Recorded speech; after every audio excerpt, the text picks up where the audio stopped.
Think about the last time you were absolutely certain about something. A memory, a decision, a moment you knew happened exactly the way you remember it. Now imagine discovering that your brain quietly changed it. Not on purpose, not as a mistake, but as part of how it works. Because right now, at this very moment, your brain is editing reality. It's filling gaps, rewriting details, bending truth, just enough to help you function. And the most unsettling part? You don't even notice it. Tonight, we're going to uncover a disturbing possibility that the mind you trust the most lies to you every single day. If you enjoy deep, mind-bending documentaries like this, take a second to like the video and subscribe to the channel. And while you're here, drop a comment telling me where you're watching from, what time it is, or what you do in life. It's always fascinating to see how many different lives connect through these stories. Now, let's begin, because the first lie your brain tells you started long before you were even born. The deeper you look into memory, the more it begins to feel less like a window and more like a mirror. Not reflecting the past as it was, but reshaping it to match who you are now. Because memory is not only influenced by suggestion, it is influenced by emotion. And emotion is one of the most powerful forces inside the human brain. Think about a moment from your past that carries strong emotion. A happy memory, a painful one, something that changed how you see the world. Now ask yourself something uncomfortable. Are you remembering the event or the feeling attached to it? Because the brain tends to prioritize emotion over accuracy. It remembers how something felt more clearly than what actually happened. And over time, that feeling begins to reshape the details around it. If a memory feels painful, the brain may exaggerate certain elements. If it feels joyful, it may smooth out the rough edges. This is why two people can experience the exact same moment and remember it completely differently. To one person, it becomes a defining moment. To another, it fades into something insignificant. Neither person is lying, but both are experiencing a version of reality filtered through their own emotional lens. And that lens changes over time. As you grow older, your perspective shifts, your beliefs evolve, your understanding deepens. And when you revisit old memories, your brain quietly updates them to fit your current identity. The past becomes flexible. Not in obvious ways, but in subtle adjustments that slowly alter the story. There's an experiment that reveals just how fragile memory can be. Participants were shown photographs from their childhood, real moments captured in time. But hidden among those real images was something unusual, a photograph that had been digitally altered. It showed the participant as a child in a hot air balloon, an event that never actually happened. At first, most people rejected the image. They insisted they had never experienced it. But as they were encouraged to think about it, to imagine what it might have felt like, something began to change. Details started to form. They described the view from above, the sensation of floating, the people who might have been there. Within a short time, many participants developed a vivid memory of the event, a memory that felt real but was entirely false. This is how easily the brain can be influenced, not by force, not by manipulation in the obvious sense, but by suggestion and imagination. The brain fills in gaps so convincingly that the line between imagination and memory begins to blur. And once that line disappears, certainty takes over. You feel sure, confident, certain that what you remember is true, even when it isn't. But perhaps the most unsettling part is this. You rely on your memory to understand who you are. Your identity is built on the story of your past, the experiences you've had, the choices you've made, the lessons you've learned. If memory is flexible, then identity is flexible too. Who you believe you are may be shaped by memories that have been quietly edited over time. Not entirely false, but not entirely accurate either. This doesn't mean your life is an illusion, but it does mean your understanding of it is constantly evolving, rewritten, adjusted, and sometimes distorted. Which raises an uncomfortable question. If your brain can reshape your past so easily, what is it doing to your present? Because memory is only one part of the mind's illusion. Right now, as you look around, as you listen, as you think, your brain is actively constructing your reality, not just recalling the past, but shaping what you believe is happening in this very moment. And just like memory, that construction is not perfect. It is filtered, biased, and sometimes completely misleading, because the brain doesn't just lie about what has happened, it also lies about why things happen. And those lies are not accidents.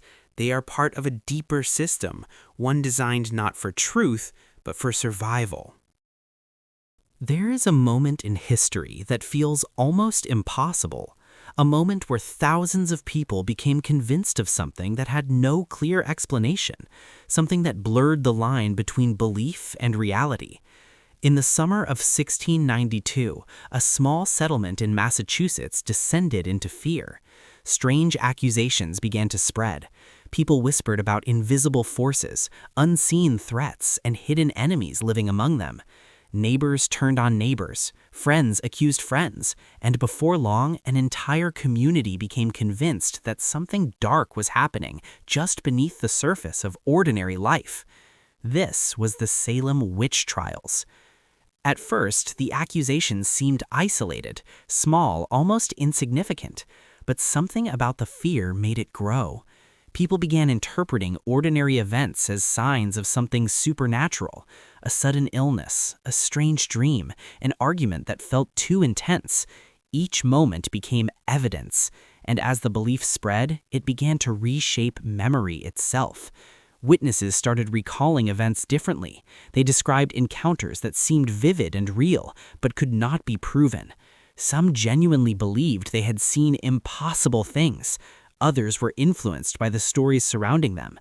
And slowly, something extraordinary happened. A shared illusion began to form, a reality constructed not from facts, but from belief. The human brain is deeply influenced by the people around it. When enough individuals begin to believe something, the mind starts to align with that belief. It fills in details, it strengthens certainty, it creates a feeling of truth, even when the foundation is unstable. In Salem, that process reached a dangerous extreme. Dozens of people were accused, many were imprisoned, and some were executed, all based on memories, testimonies, and convictions that felt real, but were shaped by fear and suggestion. Looking back, it seems unthinkable. How could so many people believe something so strongly without clear evidence? But the unsettling truth is that this pattern has appeared again and again throughout history. Not always with the same consequences, but with the same underlying mechanism. Groups of people forming beliefs that feel undeniable, even when they are built on distorted perception. Centuries later, another strange phenomenon began to capture attention. People from different parts of the world started noticing something unusual. They remembered things that did not match reality. Not small details, but widely shared memories. Names spelled differently than they remembered. Events that seemed to have occurred but never actually did. Famous lines from movies that didn't exist in the way people recalled them. This phenomenon became known as the Mandela effect. The name came from a surprising observation. Many people believed that Nelson Mandela had died in prison in the 1980s. They could describe the news reports. They remembered the emotional reactions. Some even recalled details of the funeral. But in reality, Mandela was released from prison in 1990 and lived for many years afterward. So how could so many people share the same false memory? The answer lies in how the brain processes information. We do not store memories in isolation. They are influenced by conversations, media, cultural narratives, and repetition. When people hear the same idea multiple times, their brain begins to treat it as familiar, and familiarity can feel like truth. Over time, that sense of familiarity can evolve into a memory, not a deliberate lie, not an intentional distortion, but a genuine belief that something happened a certain way. And once that belief forms, it becomes incredibly difficult to challenge, because the brain does not easily let go of what feels certain. It defends it, it reinforces it, it filters new information through it. This is why collective memory can become so powerful. When many people share the same version of events, it creates a sense of validation. If everyone remembers it this way, it must be true. But history shows us that this assumption can be dangerously misleading. Entire societies have built narratives based on incomplete or distorted memories. Stories pass down through generations, slowly changing with each retelling.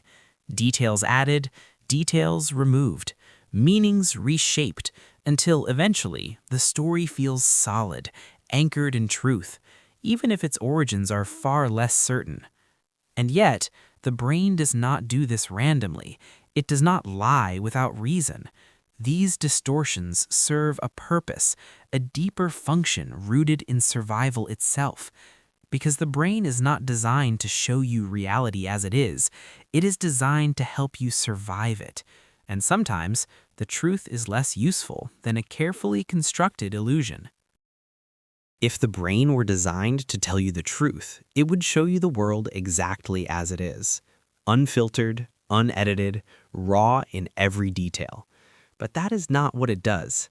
Instead, your brain behaves more like a strategist than a reporter. It doesn't ask what is true, it asks something far more important for survival. What will keep you alive? And sometimes those two answers are not the same.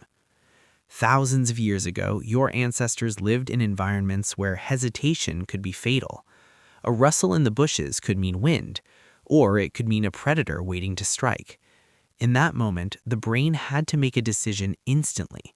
There was no time to investigate carefully, no time to analyze probabilities. It had to choose: assume safety or assume danger. If the brain guessed wrong in one direction, the consequence might be mild embarrassment. But if it guessed wrong in the other, the consequence could be death. So evolution made a choice. It designed the human brain to overestimate danger, to see threats where none exist, to react quickly, even if that reaction is sometimes unnecessary. This is one of the first survival lies. Your brain would rather scare you unnecessarily than risk missing a real threat. That uneasy feeling you get in the dark, that sudden alertness when you hear an unexpected sound, that instinct to look over your shoulder when you feel watched. These are not accurate reflections of reality. They are protective distortions. And they work, because the people whose brains reacted this way were more likely to survive. And those survivors passed their instincts down through generations, until eventually those instincts became part of you. But the survival lies don't stop with fear. They extend into how you interpret people, how you judge situations, how you make decisions. Your brain constantly looks for patterns. It tries to make sense of the world as quickly as possible. And when information is incomplete, as it often is, it fills in the gaps. Imagine meeting someone for the first time. Within seconds, your brain begins forming impressions: trustworthy or not, friendly or distant, safe or potentially threatening. These judgments feel immediate and intuitive, but they are often based on very little actual information. Your brain is using shortcuts, mental patterns built from past experiences to make rapid decisions. These shortcuts are useful. They allow you to navigate complex social situations without overthinking every interaction. But they also create distortions. Sometimes your brain assumes things that aren't true. It may misjudge someone's intentions. It may interpret neutral behavior as negative. It may create a narrative that feels convincing but is incomplete. And once that narrative forms, something interesting happens. Your brain begins to defend it. It looks for evidence that supports your initial impression. It ignores information that contradicts it. This is not because your brain wants to deceive you, it's because changing your interpretation requires effort, and effort takes time. In a fast-moving world, your brain prefers stability over accuracy. It would rather maintain a stable understanding of reality than constantly revise it. This is another survival lie. Stability feels safer than uncertainty, but sometimes that stability comes at the cost of truth. These patterns don't just affect individual decisions, they shape entire belief systems. The way you see the world, your opinions, your assumptions, your expectations, is influenced by countless small interpretations your brain has made over time. And many of those interpretations were formed quickly, with limited information. Yet they feel solid, reliable, true, because your brain presents them that way. It doesn't show you the uncertainty behind them, it shows you the conclusion. And once you accept that conclusion, it becomes part of how you experience reality. But perhaps the most fascinating survival lie is this: your brain doesn't just react to the present, it predicts the future, constantly. Based on past experiences, it anticipates what might happen next. This predictive ability is incredibly powerful. It allows you to prepare, to plan, to avoid danger before it appears. But it also creates distortions, because predictions are not always accurate.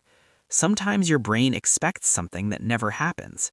Sometimes it assumes patterns that don't exist. Sometimes it prepares you for threats that are not real. Yet the feeling remains, a sense of certainty about what's coming, even when that certainty is built on incomplete information. And here's where it becomes even more intriguing. These survival lies are not flaws, they are features. They are part of the system that allowed humans to survive long enough to build civilizations, to create culture, to develop language, art, and technology. Without these distortions, the human brain might be more accurate, but it might also be slower, more hesitant, less capable of making rapid decisions in uncertain environments. In other words, less likely to survive. But as human societies evolved, something unexpected happened. The same mental shortcuts that once protected us in the wild began shaping something much larger. They began influencing how we interpret information in a complex world. A world filled not just with physical threats, but with ideas, opinions, beliefs. And once those beliefs take hold, your brain becomes something more than a survival tool. It becomes a filter. A filter that doesn't just process reality, but quietly reshapes it to match what you already believe. And that is where the next layer of deception begins. By now, a pattern is beginning to emerge. Your brain does not simply observe reality, it interprets it. And once it creates an interpretation, something subtle but powerful begins to happen. It starts protecting that interpretation, because the brain does not like being wrong, not because of pride, but because uncertainty feels dangerous. For most of human history, being uncertain could mean hesitation, and hesitation could mean death. So the brain evolved to do something remarkable. It doesn't just form beliefs, it defends them, even when they are flawed, even when they are incomplete, even when they are entirely wrong. This is where one of the most influential forces in human thinking begins to take shape, a force that quietly shapes how you see the world every single day. It is known as confirmation bias, and once you understand it, you begin to notice it everywhere. Confirmation bias is the brain's tendency to seek out information that supports what you already believe and ignore information that challenges it. It is not loud. It does not announce itself. It works quietly, in the background, filtering what you notice, shaping what you remember, guiding what you accept as truth. Imagine reading a news article about a topic you already have an opinion on. If the article agrees with your view, it feels convincing, logical, even obvious. But if it challenges your belief, something different happens. Your mind becomes critical. You question the source. You look for flaws in the argument. You search for reasons to dismiss it. The same brain that accepted one piece of information easily resists another, not because one is necessarily true and the other false, but because one aligns with your existing belief and the other does not. This bias is incredibly powerful. It shapes political views, cultural narratives, personal relationships, even scientific understanding. And it does something even more subtle. It creates the illusion that your perspective is objective, that you are seeing reality clearly, while others are biased. But in truth, everyone is influenced by it, because the brain is constantly trying to maintain a stable version of reality, a consistent story, a framework that makes the world feel predictable. And once that framework is built, it becomes difficult to change. History provides countless examples of this, moments when entire societies held on to beliefs despite growing evidence that those beliefs were incorrect. For centuries, many people believed that the Earth was the center of the universe. This idea felt intuitive. After all, the sun appeared to move across the sky. The stars seemed to revolve around the Earth. It matched what people observed, so it became accepted as truth. But when astronomers began presenting evidence that the Earth actually revolved around the sun, the idea was met with resistance, not because the evidence was weak, but because it challenged a deeply held belief.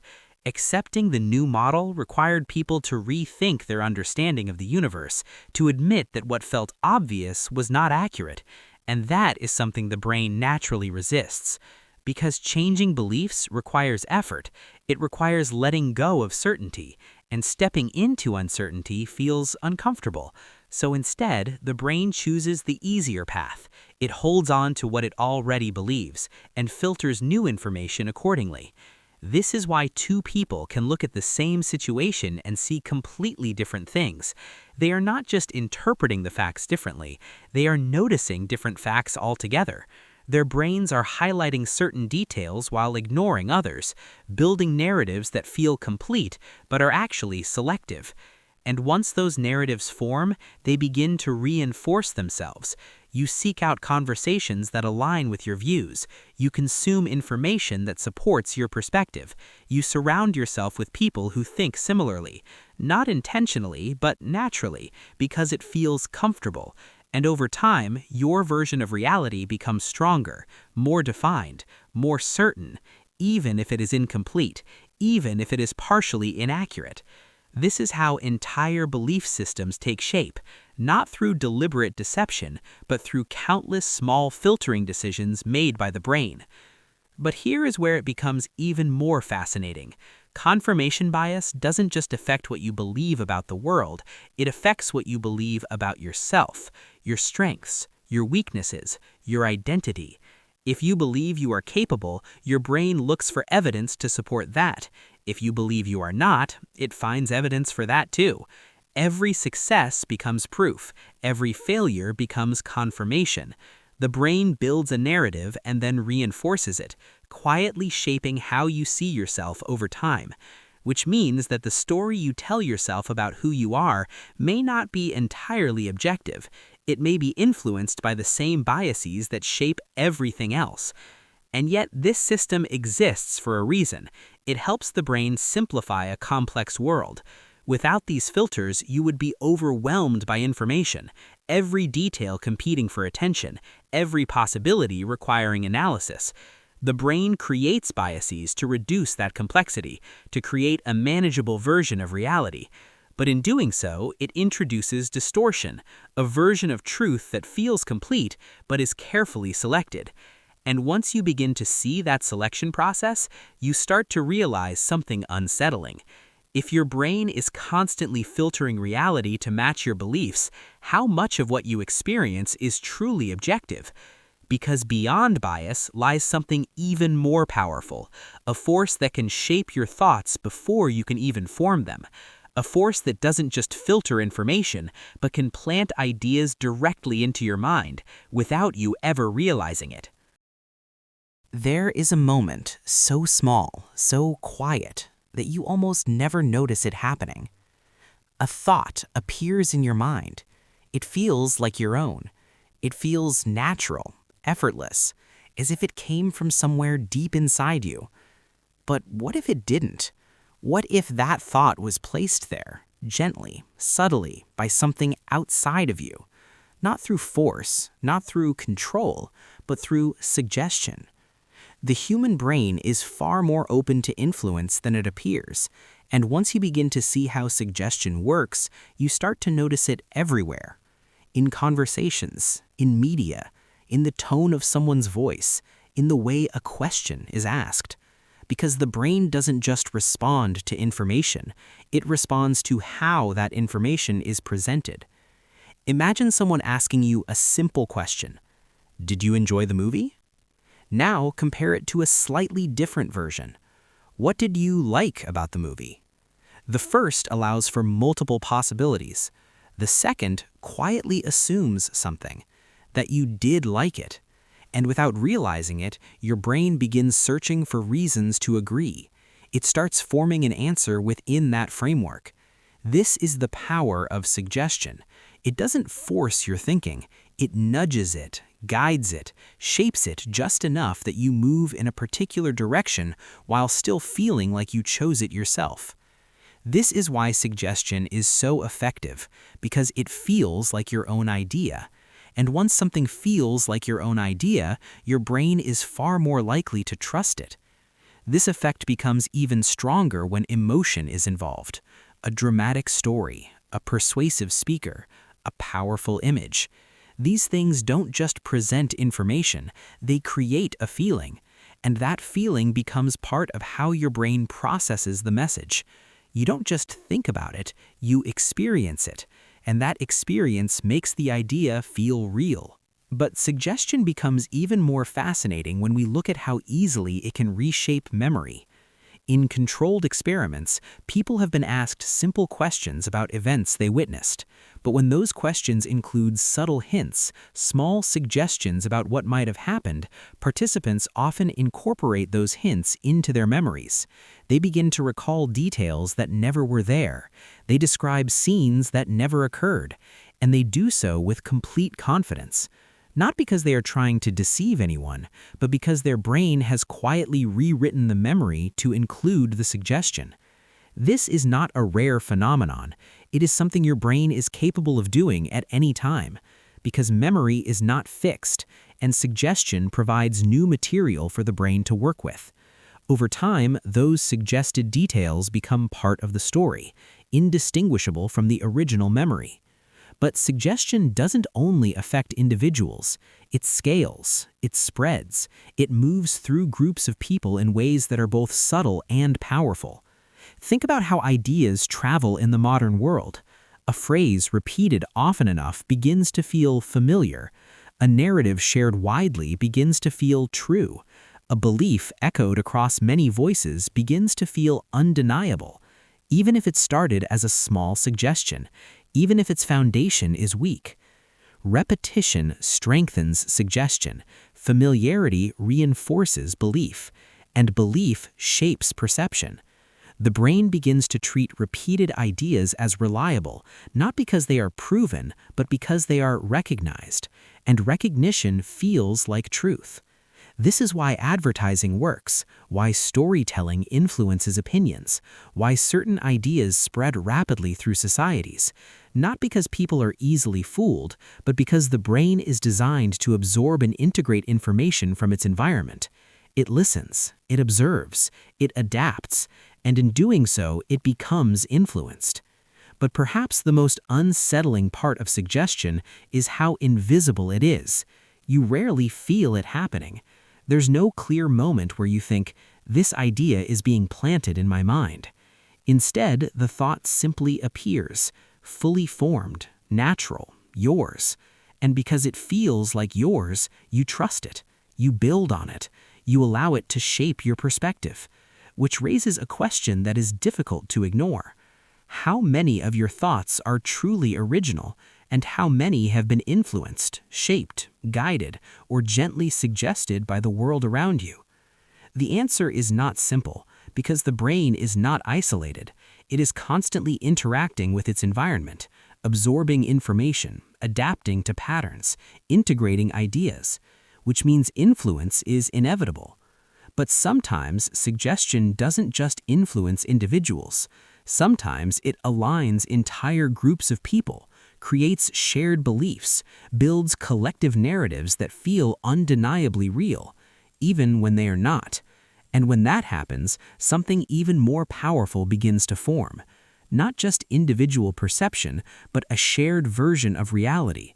A reality that exists because enough people believe it does.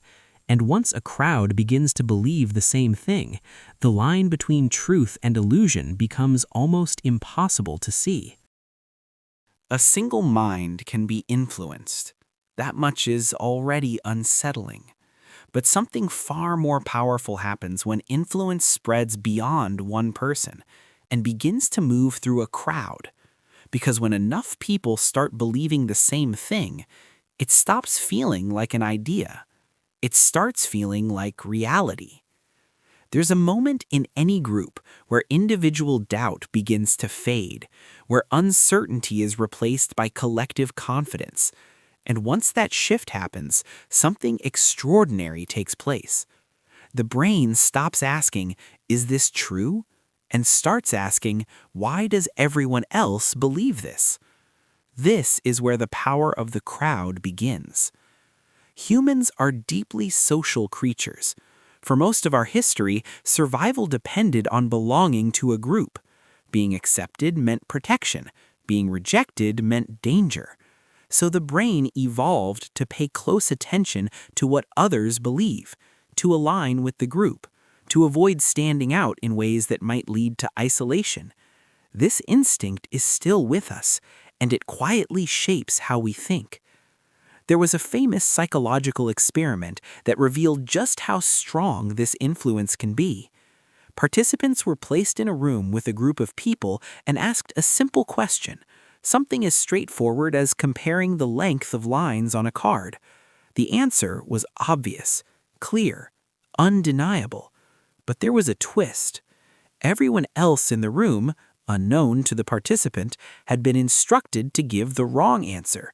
One by one, they confidently chose the incorrect option, and then it was the participant's turn. At that moment, something remarkable happened. Many participants began to doubt their own perception, even though the correct answer was right in front of them, even though they could clearly see it. They hesitated, they questioned themselves, and in many cases, they agreed with the group. They chose the wrong answer. Not because they didn't see the truth, but because the collective belief of the group felt stronger than their individual certainty. This is the power of social influence. It doesn't erase your perception, it makes you question it. And when enough people share the same belief, that belief begins to feel solid, reliable, true, even when it isn't. History is filled with moments where this dynamic shaped entire societies, mass movements driven by shared ideas, crowds united by common beliefs. Sometimes those beliefs led to progress, to cooperation, to extraordinary achievements. But sometimes they led somewhere darker. Because once a belief spreads through a crowd, it can take on a life of its own. It becomes self-reinforcing. The more people believe it, the more valid it feels. The more valid it feels, the more people adopt it. And soon, questioning it becomes difficult. Not because it is impossible, but because it goes against the collective, against the group, and the brain instinctively resists that. There have been moments in history where entire populations accepted ideas that in hindsight seem impossible to understand. Narratives that shaped decisions, policies, and actions on a massive scale. People acted not as individuals, but as part of a shared belief system, a system that felt unquestionable at the time, because everyone around them believed it.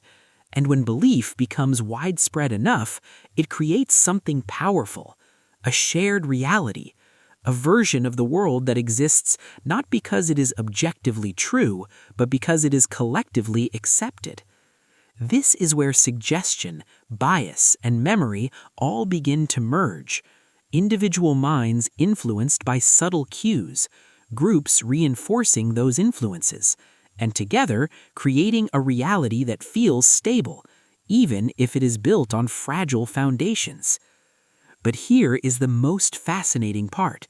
The brain does not experience this as deception. It experiences it as clarity, as understanding, as certainty. Because from the inside, the system works perfectly. It reduces doubt. It provides direction. It creates a sense of belonging. And those things are incredibly valuable for survival. But they also come at a cost. Because once you begin to rely on the crowd for confirmation, your perception of reality becomes dependent on something outside of you.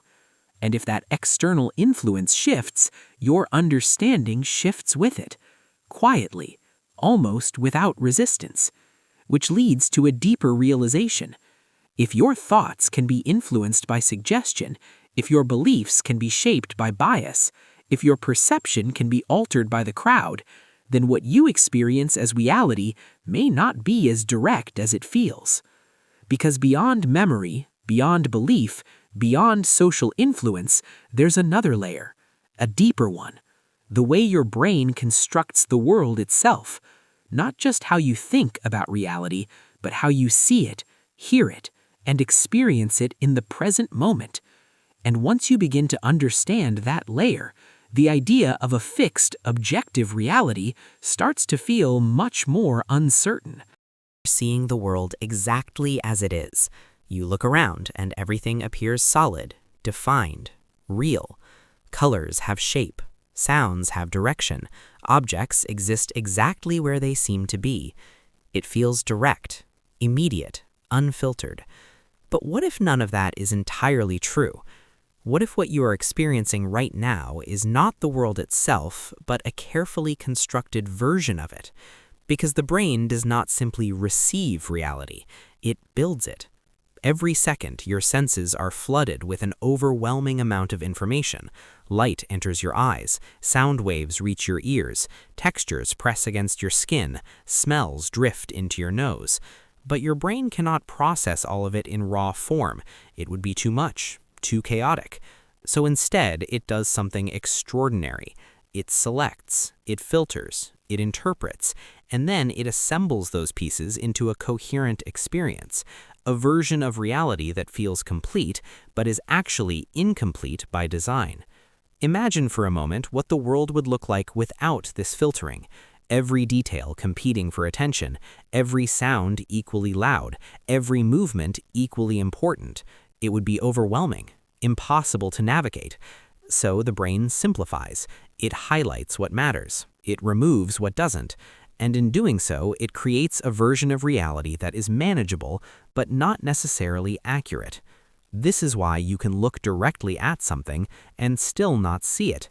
In experiments, people have been asked to focus on a simple task, like counting how many times a group of people pass a ball. As they concentrate, something unexpected happens. A person in a gorilla suit walks through the scene, clearly visible, right in front of them, yet many participants never notice it, not because their eyes failed, but because their brain filtered it out. It decided that the gorilla was not relevant to the task, so it removed it from conscious awareness. This phenomenon reveals something profound. Seeing is not just about what enters your eyes, it is about what your brain chooses to show you and what it chooses to hide. But the construction of reality goes even deeper, because the brain is not only reacting to incoming information, it is predicting it. Before you become aware of what you are seeing, your brain is already making assumptions about what should be there. It uses past experiences to fill in gaps, to anticipate what comes next, to create a smooth and continuous experience. This is why the world feels stable, why objects don't appear to flicker or change unpredictably. Your brain is constantly smoothing over the imperfections, correcting errors before you notice them, creating continuity where there might not be any. But sometimes those predictions are wrong, and when they are, the illusion becomes visible. Optical illusions are a perfect example. Two lines that are actually the same length appear different. A still image seems to move. A color looks lighter or darker depending on what surrounds it. These are not tricks in the image, they are revelations about how your brain works. They show you that what you perceive is not always what exists. It is what your brain expects to exist. And this expectation shapes everything. It influences how you interpret faces, how you understand language, how you navigate space, even how you experience time. Have you ever noticed how time seems to slow down during intense moments or speed up when you are distracted? That is not time changing. That is your brain adjusting your perception of it, stretching and compressing your experience based on context, which means that even something as fundamental as time is not experienced directly. It is interpreted, constructed, shaped. But perhaps the most fascinating part of this process is how invisible it is. You don't feel your brain filtering reality. You don't sense it assembling your experience. It all happens seamlessly, instantly, effortlessly, which is why it feels real, completely real. Because from your perspective, there is no gap between the world and your experience of it. They feel identical, but they are not. One is external, the other is internal, and your entire life unfolds within that internal construction, a version of reality shaped by perception, memory, expectation, and belief. This doesn't mean the world isn't real, but it does mean your experience of it is not a perfect reflection. It is an interpretation, a translation, a carefully crafted model designed to help you navigate existence. And once you begin to understand that, a deeper question begins to emerge. If your brain is constantly constructing reality, if it is filtering, predicting, and reshaping what you experience, then what is truth?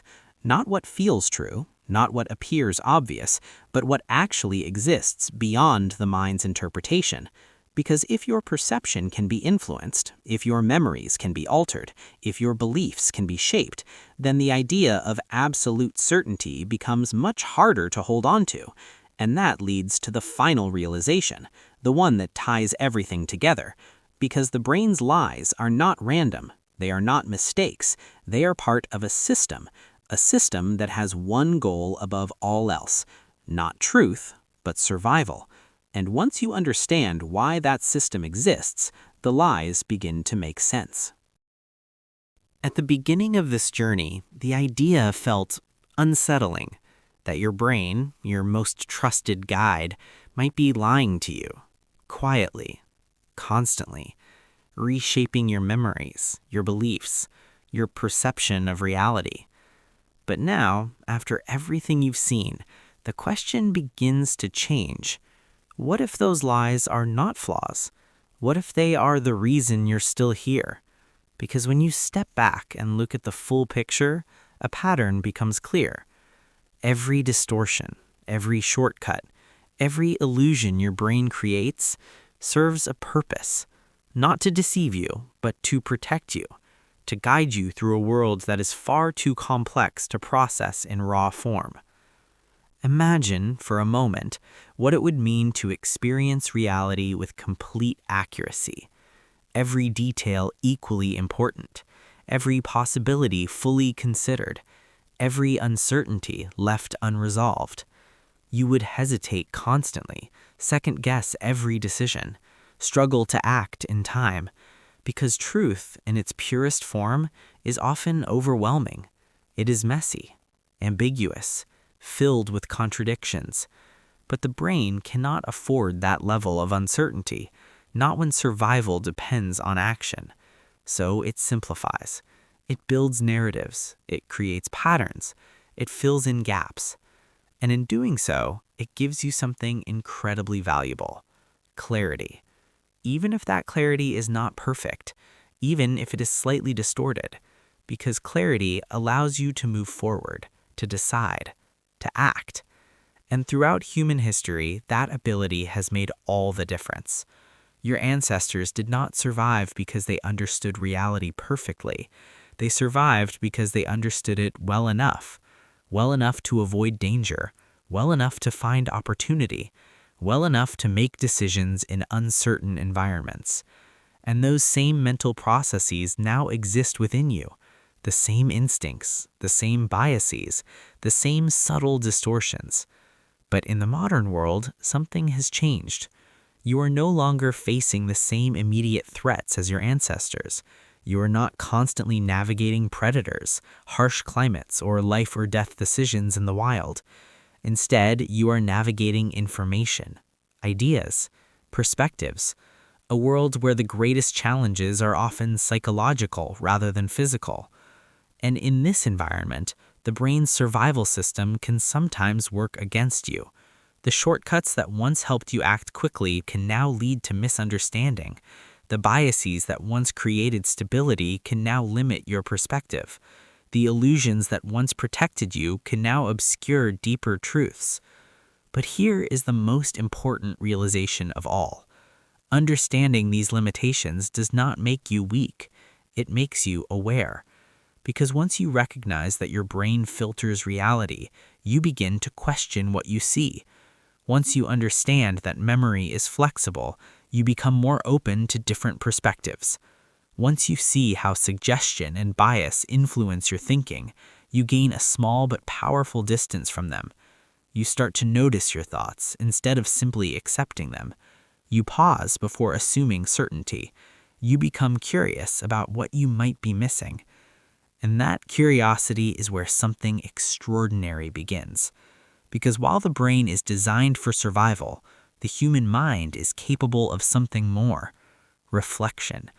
The ability to examine its own processes, to step outside its immediate perceptions, to ask deeper questions about truth, meaning, and reality. This is what sets you apart. Not that your brain is perfect, but that you can become aware of its imperfections. And in that awareness, you gain choice. Not complete control. The brain will still filter, still predict, still create its subtle distortions. But now, those processes are no longer invisible. They're something you can observe, something you can question, something you can work with. And perhaps that is the true purpose of understanding these lies, not to eliminate them, but to see them clearly. Because the moment you realize that your perception is not absolute, the world becomes more open, more complex, more interesting. You begin to see that other people's perspectives are shaped by their own filters, their own experiences, their own biases. And instead of assuming they're wrong, you begin to wonder what they are seeing that you are not. This shift changes everything. It transforms certainty into curiosity, judgment into exploration, assumption into awareness. And suddenly, the idea that your brain lies to you every day doesn't feel as threatening. It feels human, because those lies are part of the system that allowed consciousness to emerge in the first place. A system that turned raw information into meaning, chaos into order, experience into understanding. And even now, as you listen to this, your brain is still doing what it has always done, filtering these words, interpreting their meaning, connecting them to your own experiences, shaping them into something that makes sense to you. Not exactly as they are, but as your mind understands them. And somewhere in that process, a final thought begins to form. If your brain has been quietly shaping your reality all along, if every memory, every belief, every perception has been influenced in ways you cannot fully see, then perhaps the most honest way to understand your mind is not to trust it completely, but not to distrust it either. Instead, to see it for what it truly is, not a perfect reflection of reality, but a powerful, imperfect guide, one that doesn't show you the world as it is, but shows you a version of it that helped your ancestors survive long enough for you to be here, thinking, questioning, and for just a moment, seeing beyond the illusion.